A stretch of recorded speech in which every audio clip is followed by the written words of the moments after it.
제가 볼 때 백현동 사건은 포기한 것 같습니다. 왜냐하면 백현동은 이건 검찰이나 네. 그러니까 우리 법조인으로서는 굉장히 부끄러운 지적인데 제일 가장 부끄러운 지적이 뭐냐면 법리 오해라는 주장이에요. 그러니까 사건 안 되는 거를 들고 와서 사건이라고 주장할 때 그런 표현을 쓰거든요. 이런 법리 오해라는 판단을 받을 때 가장 뼈 아프게 느낍니다. 법조인 네. 보통. 지금 이 정말 거대한 투기 이 개발 의혹이라고 봐야 됩니다. 땅을 4단계나 올렸습니다. 대한민국에서 이런 사례는 찾아볼 수가 없습니다. 그리고 여기에 결정적인 권한을 갖고 있던 당시 이재명 성남시장이 성남 도계공을 배제시킨 사건입니다. 근데 지금 이것을 직접적인 증거가 다 부족하다라고 해서 이거는 포기한 사건이다 하는 건 절대 적절치가 않고요. 볼까요? 검찰 이재명 백현동 사건 때문에 불구속 기소. 이재명 대표 대선 이후로 3번째 기소입니다. 불구속 기소. 네. 구속영장이 기각이 되면서 불구속 상태에서 검찰이 그냥 기소를 했죠. 그런데 의아한 부분이 있습니다. 일단 이재명 대표는 과거에 백현동 사건에 대해서 이렇게 얘기를 했었거든요. 그 얘기 잠깐 들어보고 얘기를 이어가 보겠습니다.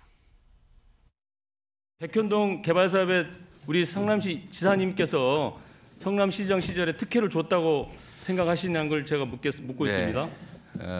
전혀 사실이 아닙니다. 그거는 국토부가 요청해서 한 일이고 공공기관 이전 특별법에 따라서 저희가 응할 수밖에 없는 그런 상황입니다. 저희한테도 공문이 왔습니다. 앞으로 5개. 네. 일단 나는 잘못한 게 없다라고 부인을 했었던 사안인 거죠. 백현동에 대해서. 그런데 제가 아까 의아한 부분이 있다라고 말씀을 드렸던 게 조상호 위원님. 예. 변호사시기도 하잖아요, 또. 네.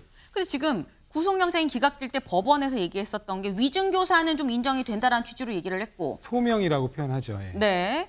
그리고 백현동 부분은 의심은 되는데 직접적인 증거가 없다라고 얘기했었던 게 지금 백현동 부분인 거거든요. 근데 대북송금이랑 같이 3개를 엮어서 이제 구속영장을 냈었는데 그 중에서 3개를 한꺼 갖추는 것도 아니고 왜 위증교사만도 아니고 백현동만 떼서 따로 불구속 기소를 한 것일까? 이유가 뭘까요? 일단은 뭐 위증교사에서 소명이라는 거는 낮은 단계에서 이름 수사할 필요가 있다라는 걸 언급한 거고요. 네. 그래서 뭐 증명이 됐다거나 인정이 됐다거나 하는 그런 판단은 아닙니다. 그러니까 검찰의 주장이 인정이 될 여지가 있다라는 얘기인 거죠. 검찰에서 수사할 만하다 이런 취지로 보시면 됩니다. 그러니까 네. 그런 측면에서 예를 들면 위증교사라든가 쌍방울 대북송금 대납 사건 같은 경우는 조금 더 수사 보완이 필요하다고 생각하는 것 같고요. 제가 볼 때 백현동 사건은 포기한 것 같습니다. 왜냐하면 백현동은 이건 검찰이나 네. 그러니까 우리 법조인으로서는 굉장히 부끄러운 지적인데 제일 가장 부끄러운 지적이 뭐냐면 법리 오해라는 주장이에요. 그러니까 사건 안 되는 거를 들고 와서 사건이라고 주장할 때 그런 표현을 쓰거든요. 이런 법리 오해라는 판단을 받을 때 가장 뼈 아프게 느낍니다. 법조인 네. 보통.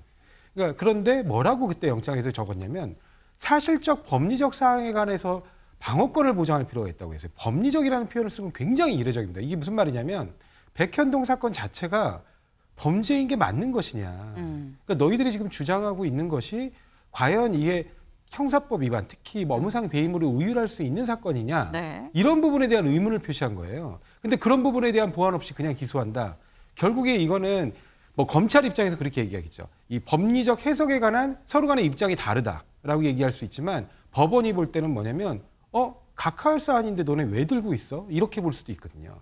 그러니까 그런 부분에서 사실상 나 모르겠다. 이제 이번에는 그냥 법원 판단 받을래. 더 할 수 있는 방법도 없고 사실상 포기에 가까운 기소라고 봅니다. 네. 검찰이 포기한 거다라고 아주 단정적으로 이렇게 말씀을 주셨는데. 왜냐하면 그때 당시에 제가 영장에 들어갔었는데 네. 재판부에서 어떤 것까지 오고했냐면 네. 제가 아무리 찾아봤는데 이런 건으로 시장이 공사의 일과 관련해서 업무상 배임으로 문제가 되는 사건을 찾아보지 못했다. 혹시 검사님이 찾아보시면 찾으신 게 있으시면 좀 내달라 그랬는데 결국 못 냈습니다. 또 이게 생생한 분위기까지 같이 넣어주셨어요. 김민수 대변인님. 일단 2가지 말씀드리겠습니다. 네. 먼저 아까 위증교사 소명에 대해서 재판할 만한 정도다라고 했는데 소명이 됐다라고 하는 건 재판할 만한 정도가 아니라 증거가 꽤 있다. 네, 이렇게 말씀드리고 싶고 그다음에 아까 백현동 사건에 대해서 직접적 증거가 없다라고 했는데 정확하게는 결정문에 직접적 증거가 없다가 아니라 혐의는 있으나 직접적 증거가 다소 부족해 보인다가 결정문에 적힌 사항입니다. 그래서 말씀드리고 싶은 것은 둘 다 판결이 아니다, 결정이다. 그러니까 지금 여기에서 어떤 죄가 유죄다, 무죄다를 확정한 것은 아니다라는 사실을 일단 말씀드리고 싶고, 그다음에 지금 백현동 사건 같은 경우는 왜 분리기소했느냐가 중요한 것이 아니라 네. 분리기소하면서 지금 위례대장동과 병합 신청을 한 겁니다. 네. 같은 건으로 보는 겁니다. 유사범죄로 보고 있는 겁니다. 부동산 개발에 대한. 그리고 지금 백현동을 혐의가 없다라는 얘기로 끌고 가선 절대 안 되는 것이 지금 이 정말 거대한 투기 이 개발 의혹이라고 봐야 됩니다. 땅을 4단계나 올렸습니다. 대한민국에서 이런 사례는 찾아볼 수가 없습니다. 그리고 여기에 결정적인 권한을 갖고 있던 당시 이재명 성남시장이 성남 도계공을 배제시킨 사건입니다. 근데 지금 이것을 직접적인 증거가 다 부족하다라고 해서 이거는 포기한 사건이다 하는 건 절대 적절치가 않고요.